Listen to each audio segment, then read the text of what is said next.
ମହିଳାମାନଙ୍କୁ ଖୁସି ଖବର। ମାର୍ଚ୍ଚରେ ଏକାଥରେ ଆସିବାରେ ଅଛି 10,000 ଟଙ୍କା। ମହିଳାମାନଙ୍କର ବଡ଼ ଘୋଷଣା, ଆସନ୍ତା ମାର୍ଚ୍ଚ ମାସରେ 5,000 ନୁହେଁ, ଆକାଉଣ୍ଟକୁ ଆସିବ ଏକାଥରେ 10,000 ଟଙ୍କା।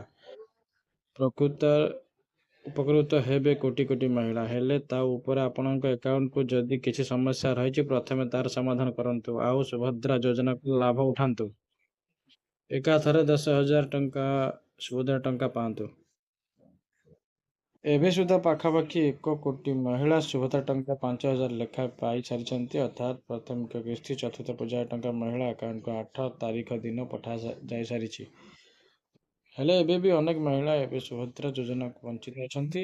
ଯେହେତୁ ସେମାନେ ଆକାଉଣ୍ଟ କିମ୍ବା ଆଧାର ଯାଞ୍ଚ କିଛି ତ୍ରୁଟି ରହିଛି, ତେଣୁ ସମସ୍ୟା ଟଙ୍କା ପାଇପାରନ୍ତି। ତେଣୁ ମନରେ ଆଶଙ୍କା ଆସୁଛି ଯେ ନୂଆ ହିତାଧିକାରୀଙ୍କ ସୁଭଦ୍ରା ଟଙ୍କା ମିଳିବ କି ନାହିଁ। ସମୟରେ ଦେଖିବାକୁ ମିଳୁଛି ଉପରେ ପ୍ରଧାନମନ୍ତ୍ରୀ ପ୍ରଭାତୀ ପରିଡା ସୁଭଦ୍ରା ଯୋଜନା ସମ୍ପର୍କେ ବାରମ୍ବାର ଅପଡେଟ୍ ହେଇଯାଇଛି।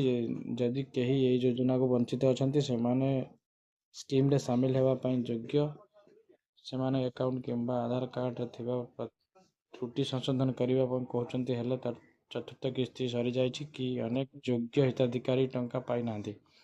ତେଣୁ ସେମାନଙ୍କ ମନରେ ଦ୍ୱନ୍ଦ୍ୱ ସୃଷ୍ଟି ହେଉଛି କି ସମାଜରେ ଆଉ ଟଙ୍କା ପାରିବାରିକ ବି ନାହିଁ। ଆମେ ଏଠୁ ଦେଖୁଛୁ ଯେ ଚାହୁଁଛୁ କି ଯଦି ଆପଣ ଯୋଗ୍ୟ ଆଉ ଟଙ୍କା ପାଇନାହାନ୍ତି, ତାହେଲେ ଆପଣ ଟଙ୍କା ମିଳିବ।